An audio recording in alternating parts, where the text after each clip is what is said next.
और चलिए आगे बढ़ते हैं, बात महाराष्ट्र की राजनीति से जुड़ी यहां पर कर लेते हैं, क्योंकि चुनाव आयोग ने अजीत पवार के गुट को एनसीपी का असली कर्ता धर्ता माना है। यानी कि जो चुनावी सिंबल है घड़ी, वो अजीत पवार गुट के पास रहेगा, जिसके बाद अजीत पवार गुट में खुशी की लहर तो देखी जा रही है, लेकिन उधर दूसरी तरफ इंडी गठबंधन इलेक्शन कमीशन के इस फैसले पर सवाल उठाता हुआ नजर आ रहा है। यही एक बड़ी वजह है कि महाराष्ट्र में सियासत इस वक्त हाई मोड पर है। रिपोर्ट देखिए।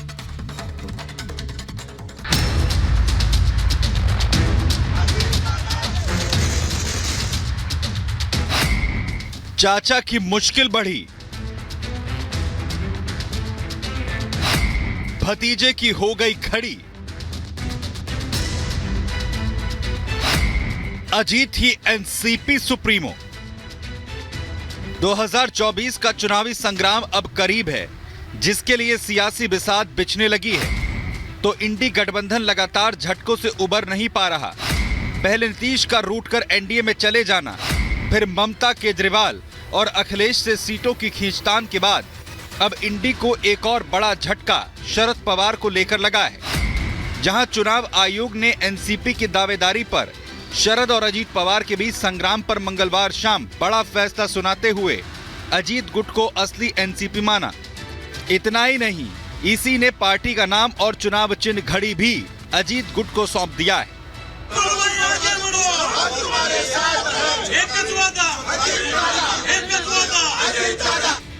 तो चाचा शरद के खिलाफ कानूनी लड़ाई में अपने पक्ष में फैसला आने पर अजीत पवार ने चुनाव आयोग का आभार जताया। ये जो डिसीजन इलेक्शन कमीशन ने दिया है, उसका मैं स्वागत करता हूं। विनम्र से ये उन्होंने दिया हुआ डिसीजन हम स्वीकारते हैं। इसी बीच बीजेपी और शिवसेना ने अपने सहयोगी अजीत पवार को पार्टी का नाम और चिन्ह मिलने पर बधाई दी। महाराष्ट्र के डिप्टी सीएम देवेंद्र फडणवीस ने ट्वीट कर कहा, हमारे गठबंधन के सहयोगी उप मुख्यमंत्री अजीत दादा पवार को चुनाव आयोग ने एनसीपी पार्टी के साथ साथ घड़ी चुनाव चिन्ह के रूप में मान्यता दी है।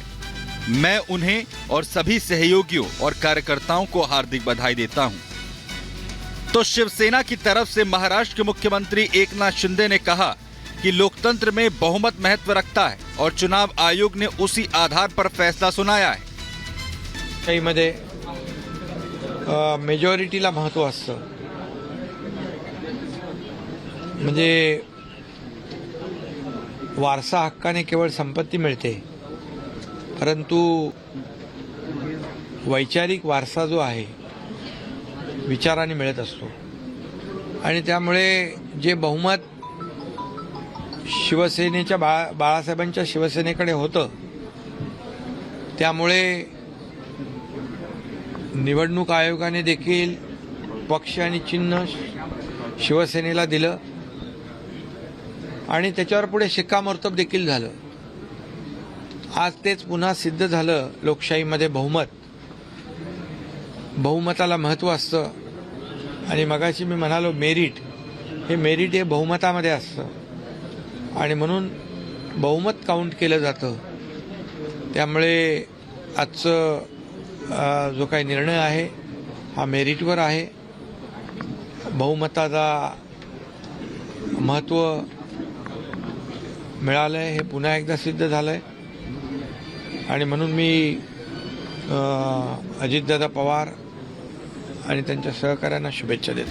वहीं अजीत पवार को घड़ी का कंट्रोल मिलने पर सियासत शुरू हो गई है, जहां इस झटके से इंडी गठबंधन ईसी के फैसले को चुनौती देने की बात कह रहा है, तो एनडीए की तरफ से पलटवार जारी है। हाँ, बिल्कुल कोर्ट, सुप्रीम कोर्ट तो जाएंगी। अगर हम पे अन्याय होगा तो कोर्ट तो जाना ही पड़ेगा ना।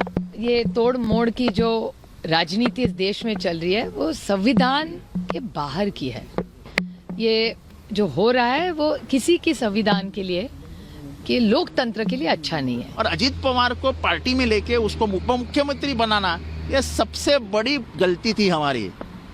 क्योंकि कहा जाता है घर का बेदी लंका ढाए, उसने लंका डुबा दी ना। हम मजबूत है महाराष्ट्र में, हमको कोई डर नहीं है। हमारे पास शरद पवार है। हम इलेक्शन कमीशन के जो भी फैसले का स्वागत करते हैं। कोई भी राजनीतिक पार्टी के लिए सिंबल महत्व का होता है, आखिर एक पहचान बनती है। लोगों कई बार पार्टी का नाम नहीं लेते, सिंबल का ही उल्लेख करते हैं। देखिए, हम लोकशाही में किसी भी फैसले का आगे चैलेंज कर सकते हैं। हो सकता है कि कल इसका चैलेंज सुप्रीम कोर्ट या हाई कोर्ट या कहीं भी करने की कोशिश की जाए। उसका हमारा उसमें कोई किसी को कहना नहीं है। 2/3 मेजोरिटी से कोई पार्टी में स्प्लिट होता है तो 2/3 मेजोरिटी वाले को पार्टी की मान्यता मिलती है।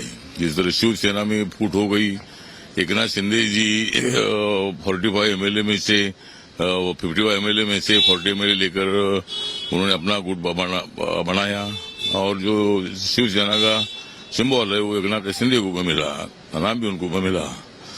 इसलिए मतलब इलेक्शन कमीशन के निर्णय का हम स्वागत करते हैं और पवार साहब ने अभी नई पार्टी बनानी चाहिए। अगर नहीं बनानी है तो उन्होंने वापिस एनडीए में आना चाहिए। साफ है, जिस तरह इंडी गठबंधन में अंदरूनी कलह और नेताओं में खुद को आगे रखने की होड़ में आपसी खींचतान के बीच अब उसके सबसे बड़े नेता शरद पवार को भतीजे से करारी शिकस्त मिली है। उससे इंडी गठबंधन के लिए मुश्किलें और बढ़ गई हैं। ऐसे में आने वाले चुनावी समर में टूटे हौसले और खत्म होती ताकत से मोदी के खिलाफ इंडी गठबंधन कैसे मुकाबला करेगा, ये सबसे बड़ा सवाल है। Bureau report, Republic Bharat. इस बीच उत्तर प्रदेश की सियासत से जुड़ी एक सबसे बड़ी खबर, क्योंकि एक बड़ा फेरबदल आगे आने वाले वक्त में हो सकता है और इससे कहीं ना कहीं इंडी गठबंधन को एक सबसे बड़ा झटका लगेगा। दरअसल भारतीय जनता पार्टी ने जयंत चौधरी को ऑफर दिया है। सूत्रों के हवाले से बड़ी खबर, जयंत चौधरी को ऑफर दिया है भारतीय जनता पार्टी ने। आरएलडी को 4 सीट का ऑफर मिला है, सूत्र बता रहे हैं। एनडीए में आ सकते हैं जयंत चौधरी। पश्चिमी यूपी की 4 सीट आरएलडी को देगी बीजेपी। अखिलेश से गठबंधन तोड़ सकते हैं जयंत चौधरी और एनडीए का हिस्सा बन सकते हैं, सूत्र ये बताते नजर आ रहे हैं। खबर है कि बीजेपी और जयंत चौधरी की डील लगभग पक्की हो गई है। जल्द ही एनडीए में आने का ऐलान कर सकते हैं चौधरी। इसलिए मतलब इलेक्शन कमीशन के निर्णय का हम स्वागत करते हैं और पवार साहब ने अभी नई पार्टी बनानी चाहिए। अगर नहीं बनानी है तो उन्होंने वापिस एनडीए में आना चाहिए। साफ है, जिस तरह इंडी गठबंधन में अंदरूनी कलह और नेताओं में खुद को आगे रखने की होड़ में आपसी खींचतान के बीच अब उसके सबसे बड़े नेता शरद पवार को भतीजे से करारी शिकस्त मिली है। उससे इंडी गठबंधन के लिए मुश्किलें और बढ़ गई हैं। ऐसे में आने वाले चुनावी समर में टूटे हौसले और खत्म होती ताकत से मोदी के खिलाफ इंडी गठबंधन कैसे मुकाबला करेगा, ये सबसे बड़ा सवाल है। Bureau report, Republic Bharat. इस बीच उत्तर प्रदेश की सियासत से जुड़ी एक सबसे बड़ी खबर, क्योंकि एक बड़ा फेरबदल आगे आने वाले वक्त में हो सकता है और इससे कहीं ना कहीं इंडी गठबंधन को एक सबसे बड़ा झटका लगेगा। दरअसल भारतीय जनता पार्टी ने जयंत चौधरी को ऑफर दिया है। सूत्रों के हवाले से बड़ी खबर, जयंत चौधरी को ऑफर दिया है भारतीय जनता पार्टी ने। आरएलडी को 4 सीट का ऑफर मिला है, सूत्र बता रहे हैं। एनडीए में आ सकते हैं जयंत चौधरी। पश्चिमी यूपी की 4 सीट आरएलडी को देगी बीजेपी।